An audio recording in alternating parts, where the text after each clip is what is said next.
Blue foundation और i3 foundation के तहत आज CSR की एक बैठक की गई है, जिसमें कॉरपोरेट सामाजिक जो संगठन है इनकी बैठक हुई है और इस एक मंच इन दोनों को प्रदान किया गया है, जिसमें कॉरपोरेट घराने और जो सामाजिक संगठन से जुड़े लोग हैं वो आज यहाँ अपनी बातों को रख रहे हैं और इन बातों पर कितना असर जो गांव के लोग हैं, जो जनजातीय लोग हैं, इन पर कितना असर पड़ेगा हम जानेंगे। कि हमारे साथ एक सामाजिक संगठन के सदस्य हैं, इनसे जानेंगे कि आखिर इस तरह की बैठक से क्या कुछ होने वाला है। आज झारखंड CSR कॉन्क्लेव के माध्यम से सोशल सेक्टर पर जितने भी झारखंड हो चाहे अदर स्टेट के भी लोग हैं, तो इस तरह के कॉन्क्लेव या सेमिनार होने से ट्राइबल सोसाइटी के लोगों को ये पता चलेगा कि CSR भी एक हमारा इस इंडियन कॉन्स्टिट्यूशन में एक प्रोविज़न दिया गया है। इसके माध्यम से भी है जहाँ जहाँ कंपनी का मतलब प्लांट बैठा हो, माइंस हो, उस सेक्टर में कंपनीज का रिस्पॉन्सिबिलिटी है कि लोकल एरिया में हेल्थ में, एजुकेशन में, एग्रीकल्चर में, सोशल डेवलपमेंट में जो है CSR के माध्यम से डेवलपमेंट किया जा सकता है। ये अवेयरनेस जो है ना हमारे सोसाइटी में फैलेगी और ये अवेयरनेस के सोसाइटी में फैलने से हमारे सोशल डेवलपमेंट के साथ साथ एरिया का डेवलपमेंट में सोसाइटी के लिए बेनिफिट हो सकता है। ये ट्राइबल सोसाइटी के लोगों को फील हुआ। बैठक में जैसे कि आपने कहा कि सामाजिक सबसे बड़ा झारखंड में है कि झारखंड सरकार जो अनुदान देती है जिस तरह, और लगातार देखा जाता है कि झारखंड में जो पढ़ाई के मामले में है वो काफ़ी पीछे है। जो जनजातीय है, गांव के क्षेत्र के लोग हैं, वो कहीं ना कहीं इससे पीछे रह जाते हैं। तो अब इस घराने से आने से, CSR से क्या सामाजिक में उत्थान होगा और जो पढ़ाई के मामले में जो यहाँ के बच्चे पीछे हैं इनको कितना फ़ायदा पहुँचेगा? बिल्कुल। जहाँ हम लोग देखते हैं आज CSR की फंड हो या गवर्नमेंट की फंड हो, मॉनिटरिंग लोकल लेवल पर हमारे ब्लॉक हेडक्वार्टर से, डिस्ट्रिक्ट हेडक्वार्टर से मॉनिटरिंग किया जाता है। इसमें गवर्नमेंट की ओर से भी जहाँ एजुकेशन की अगर बात हो, हर लोग सोचता है कि डेवलपमेंट का पहला कोई एंगल होगा तो वो एजुकेशन होगा। सही बात है, उसको हम लोग भी एक्सेप्ट करते हैं। जब गांव में स्कूल कॉलेज का व्यवस्था नहीं था, लोग सोशली, पॉलिटिकली, एजुकेशनली चाहे इतने ज़्यादा जागरूक नहीं थे। आज प्रत्येक गांव में कम से कम जो है ना प्राइमरी स्कूल आ गया है, मिडिल स्कूल आ गया है। पर ब्लॉक हेडक्वार्टर पे एक हाई स्कूल चाहे +2 जैसे कॉलेजेस जो है एस्टैब्लिश बात करें, स्कूल तो आ गया है, लेकिन स्कूल में जहाँ तक मिड डे मील की बात होती है, ज़्यादातर देखा गया है कि लोग उसी के कारण ही अटेंडेंस पूरा होता है, लेकिन पढ़ाई उस पर नहीं हो पाता है। मैं उसी पर आ रहा हूँ।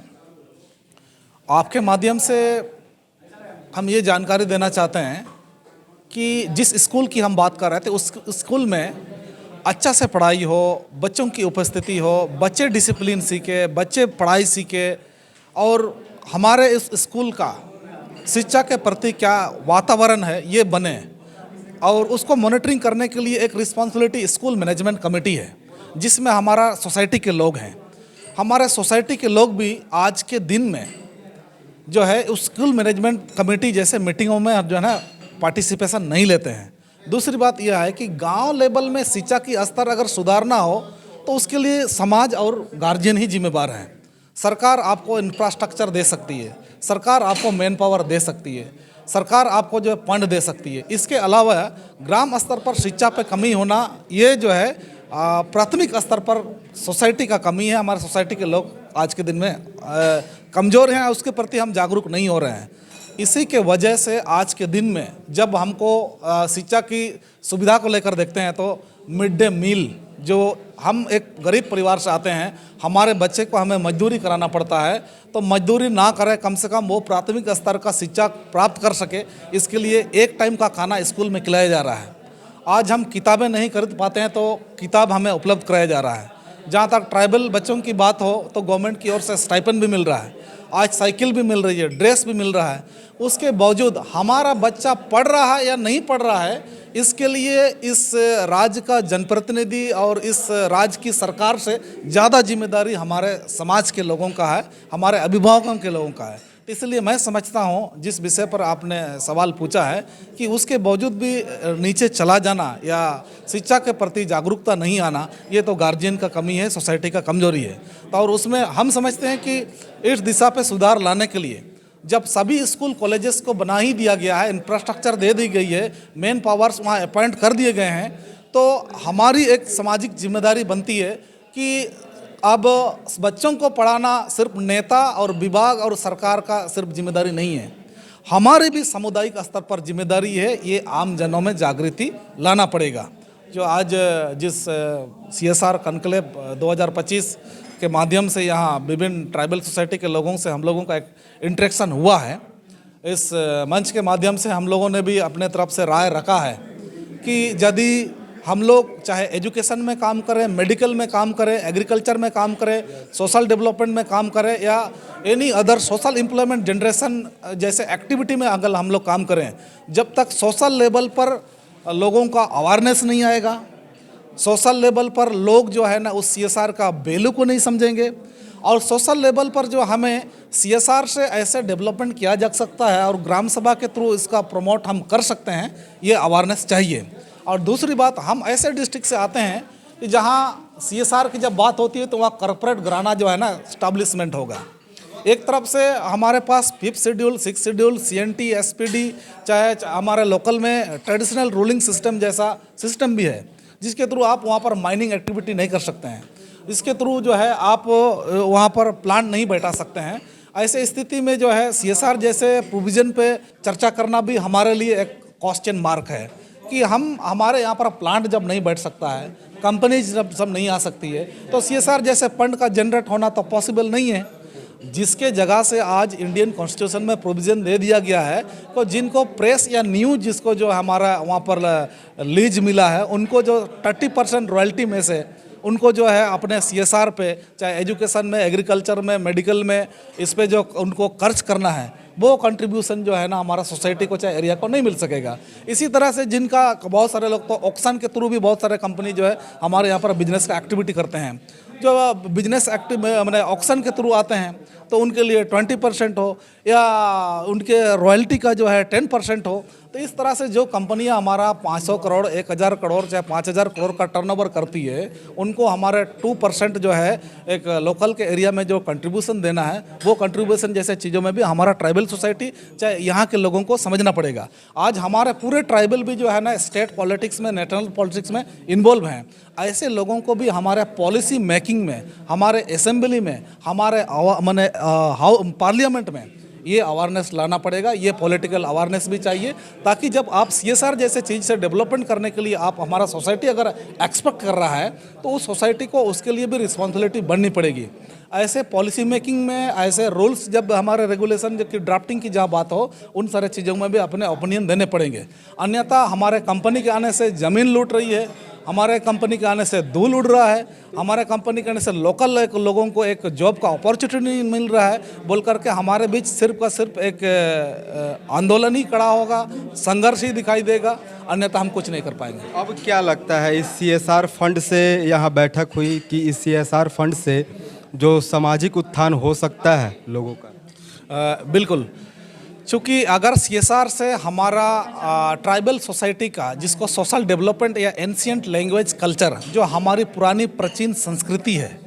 हमारी पुरानी प्राचीन संस्कृति से जो गांव के लोग आसानी तरीके से कनेक्टेड रहते हैं, जो कि एजुकेशन से उनको बातों को समझ पाएंगे, तो ऐसे जुड़े हुए लोगों को यदि इस आर्ट एंड कल्चर के माध्यम से सोसाइटी का जो हमारा ट्रेडिशन है, उस ट्रेडिशन के माध्यम से लोगों का CSR फंड से इंटरेक्शन होगा, उसके प्रति अवेयरनेस आएगी।